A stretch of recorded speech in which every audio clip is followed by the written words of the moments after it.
જિલ્લા કલેક્ટર શ્રી પ્રવીણ ચૌધરીનો આણંદ તાલુકાના ગાના ગામે ગ્રામ સંવાદ યોજાયો। આણંદ જિલ્લા કલેક્ટર શ્રી પ્રવીણ ચૌધરીના પ્રત્યક્ષ વડપણ હેઠળ આણંદ તાલુકાના ગાના ગામ ખાતે ગ્રામ સંવાદનું વિશેષ આયોજન કરવામાં આવ્યું હતું। આ ગ્રામ સભામાં જિલ્લા વહીવટી તંત્રના તમામ વિભાગોના અધિકારીઓ ઉપસ્થિત રહ્યા હતા। આ કાર્યક્રમનો મુખ્ય હેતુ સરકાર પોતે લોકોના દ્વાર સુધી પહોંચે અને નાગરિકોના પ્રશ્નોને પ્રત્યક્ષ રીતે જાણીને તેનો ત્વરિત નિકાલ લાવવાનો છે।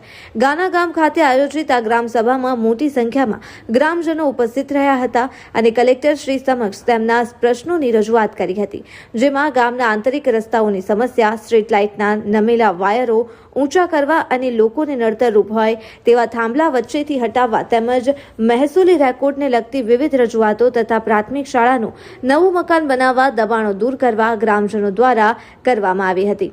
કલેક્ટરશ્રીએ આ નાના મોટા તમામ પ્રશ્નોને ગંભીરતાપૂર્વક સાંભળી ત્યાં ઉપસ્થિત રહેલા સંબંધિત વિભાગના અધિકારીશ્રીઓને ગ્રામજનોની સમસ્યાઓનું તાત્કાલિક અને સમય મર્યાદામાં નિરાકરણ લાવવા માટે સૂચનાઓ આપી હતી।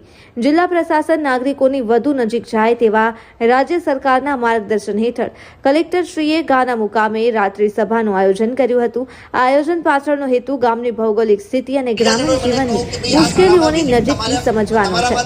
કલેક્ટરશ્રીએ જણાવ્યું હતું કે વહીવટી તંત્રના તમામ વિભાગોના અધિકારીઓ જ્યારે ગામમાં હાજર રહે છે ત્યારે લોકોની રજૂઆતોનું સ્થળ પર જ નિરાકરણ લાવવાનું સરળ બને છે અને લોકોનો સરકાર પરનો વિશ્વાસ મજબૂત થાય છે। ગ્રામ સંવાદના ભાગરૂપે કલેક્ટરશ્રીએ માત્ર પ્રશ્નો સાંભળ્યા જ નહીં પરંતુ ગામની પાયાની સુવિધાઓની જાત તપાસ પણ કરી હતી।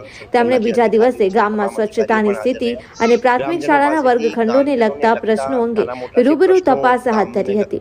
સરકારનો મૂળ ધ્યેય છે કે શિક્ષણ અને સ્વચ્છતા જેવી પાયાની જરૂરિયાતો છેવાડાના માનવી સુધી ઉત્તમ રીતે પહોંચે, જેના માટે આણંદ જિલ્લા પ્રશાસન સતત કાર્યશીલ છે। આ સમયે પ્રાંત અધિકારી શ્રી ડોક્ટર મયુર પરમાર, નાયબ પોલીસ અધિક્ષક શ્રી જે.એન. પંચાલ, મામલતદાર શ્રી ગોહિલ, સરપંચ શ્રી સહિત વિવિધ વિભાગના અધિકારીઓ અને ગ્રામજનો મોટી સંખ્યામાં ઉપસ્થિત રહ્યા હતા।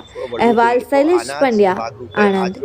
ગાના મુકામે રાત્રિ મુકામનું આયોજન કરવામાં આવ્યું છે।